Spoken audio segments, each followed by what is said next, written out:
Welcome to the 5-Minute Showdown. I'm John Brenner. And I'm Laura Ragsdale. For the next 5 minutes, we're going to bring you the latest in sports news. We have a few guests here in the studio with us to give you a rundown of the latest in Texas Tech sports. But first, Laura, why don't we get started with the sports update? Sounds great, John.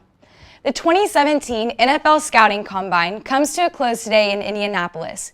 The defensive backs take the field today and are the final group of players to work out. The NFL Draft kicks off on April 27th in Philadelphia. The Houston Texans own the 25th overall pick, with the Dallas Cowboys holding the 28th pick. The Rangers belted 3 home runs in the 7th and 8th innings as they played to a tie with the Cubs, 9-9, and surprised Arizona. Jason Martison and Jared Hoeing each homered in the 8th to tie the game for Texas. Drew Robertson belted a 2-shot run in the 7th. The Rangers face the Mariners today with the first pitch set for 2:10 p.m. In college hoops action this past weekend, TCU fell to Oklahoma 73-68. SMU spanked Memphis 103-62. Baylor bounced Texas 75-64. Texas Tech fell to Kansas State 61-48.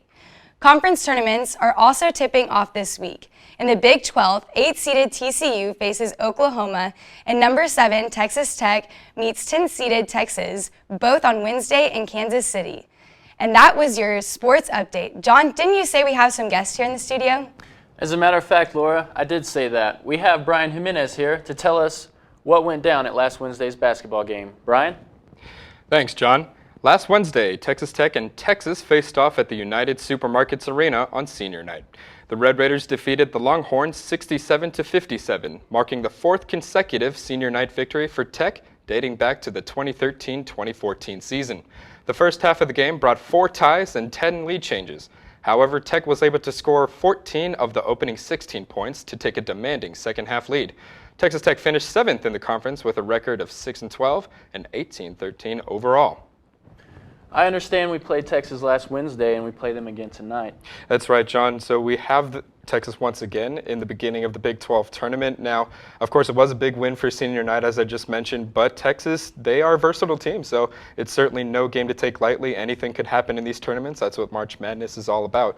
But it's definitely a game we can win, and if we win, we take on West Virginia, and we've shown that we can hang with some of the best teams in the country. So if we play our cards right, perhaps we could take home a Big 12 tournament. And moving past the Big 12 tournament, how do you think the rest of the season will turn out?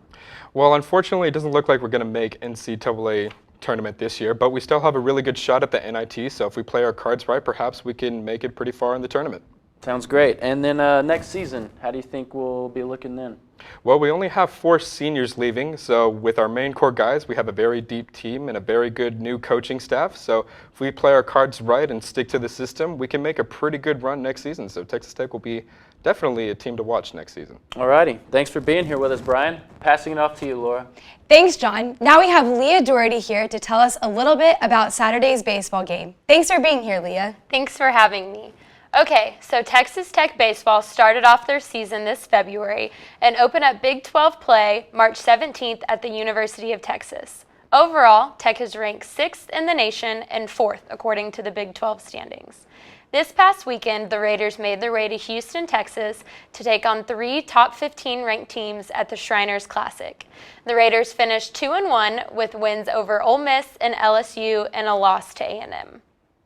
So, Leah, we have a lot of incoming baseball players and a lot of graduating seniors. Tell us about the meshing of those two. So with the upperclassmen we have lost, we have 16 newcomers coming in. And obviously looking at the way Big 12 standings have come, I don't think it's affected our team dynamic or chemistry very much. I think the new guys have just jumped right in and shown that they're strong players and that they're a part of this team. Speaking of the newcomers, tell us about the talent. So we have a very strong pitching staff. There's a sophomore, Davis Martin, who was very strong in Big 12 play last year, and I feel like he's someone that we're going to continue to have at Tech for the next couple years that is going to lead our team. And how are we feeling about the upcoming season? I'm excited about it. So far, we've defeated a lot of top 10 ranked teams, and we're looking good in the Big 12, so I'm positive about it. Hopefully, it'll be a good year for us. Perfect. Thank you for joining us, Leah. Thank you for having me. Well, time's up for your 5-minute showdown. Thanks for joining us. I'm Laura Ragsdale. And I'm John Brenner. You stay classy, Texas Tech.